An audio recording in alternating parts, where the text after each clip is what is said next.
hat das Gefühl, jetzt vor den Halbfinals sind alle vier da, die jetzt noch dabei sind, extrem gut in Form. Wie stufst du deine Aufgabe jetzt ein? Wie siehst du deine Chancen? Wo stehst du selber spielerisch? Ja, ich habe wenigstens das Gefühl, dass ich wieder ein bisschen besser serviert habe, dass das wieder ein bisschen mehr unter Kontrolle ist. Und das ist eigentlich die Hoffnung von mir, dass ich im dritten Match und im Verlauf des Turniers am Anfang besser serviere. Das ist sicher mal gut gewesen.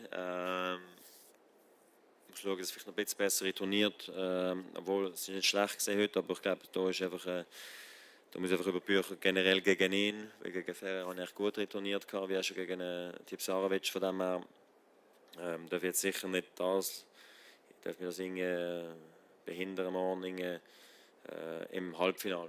Also ich bin zufrieden, wenn ich mich fühle, wenn ich mich bewege, wenn ich spiele und muss zuerst natürlich noch herausfinden, gegen wer es denn ist, oder? Weil es ist nochmal ein kleiner Unterschied, ob es gegen Djokovic oder Murray ist, Spieler ist, aber ich habe das Gefühl, beide sind auch gut in Form auf der anderen Seite oder, von dieser Gruppe und darum wird es sicher ein schwieriger Match, aber gleichzeitig bin ich auch gut in Form, von dem rechnen wir schon Chancen aus natürlich.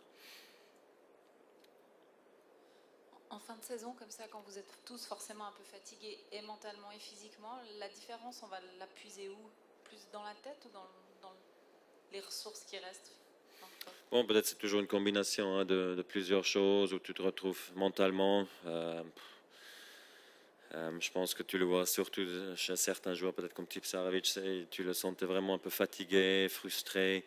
Alors, il faut vraiment essayer de pousser tout de côté et juste dire, tu sais quoi, je fais mon boulot cette semaine, je donne tout ce que j'ai, mentalement et physiquement. Et même moi aussi, j'étais quelquefois un peu frustré aujourd'hui. C'est important de surtout laisser ça de côté. Maintenant pour les demi-finales, et vraiment y croire et y penser que tu peux faire le meilleur match encore de la saison. Qu'en fait, c'était pas peut-être Wimbledon ou les JO, je sais pas quoi. C'était peut-être encore il y a les meilleurs matchs qui te restent à jouer. Alors il faut aussi être positif et avoir envie de faire ça et avoir envie de aussi jouer des 3-7, pas avoir peur de toutes ces choses-là. Et après, tu peux mettre les chances de ton côté en fait, au lieu de voir les choses un peu pessimistes, un peu négatives. Alors ça c'est une chose qui est très importante maintenant à la fin de saison, je pense. Yeah. Pour nous, c'est toujours un tout petit peu difficile de savoir ce qui se passe avec ces round robin. Pour toi, quelle est la différence entre un tournoi qui se passe normalement ou ces round robins? Est-ce que ça change quelque chose tactiquement dans ta tête ou tu ne penses plus du tout à ça? Bah, je peux mieux me préparer niveau les billets parce qu'il y a 3 matchs, alors je sais, voilà, je sais quand je joue plus ou moins, quel jour je joue, les gens peuvent s'organiser ou sur le circuit c'est extrêmement difficile, tu sais jamais où tu gagnes ton premier tour ou pas. Non mais sérieusement, pour moi, bien sûr je m'intéresse aussi quel joueur doit faire quoi et comment. Mais après, chaque fois, ça devient sorte un peu compliqué. Il faut avoir vraiment les chiffres devant soi. Autrement, dans la tête, c'est un peu le brouillard, un peu difficile. Et c'est pour ça, à la fin de la journée, je me concentre sur essayer de gagner mes matchs. Après, on verra si ça suffit ou pas. Il ne faut surtout pas trop penser pendant les matchs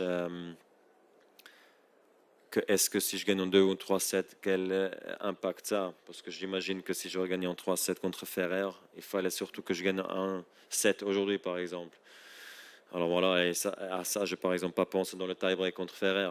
Alors autrement, ça aurait peut-être eu des effets sur moi quand j'ai raté ma volée dans le premier point du tie-break contre lui, par exemple, contre David. Alors là, c'est important juste jouer point par point et donner le maximum et aussi surtout aimer d'être ici à Londres et bien jouer et faire son maximum, quoi.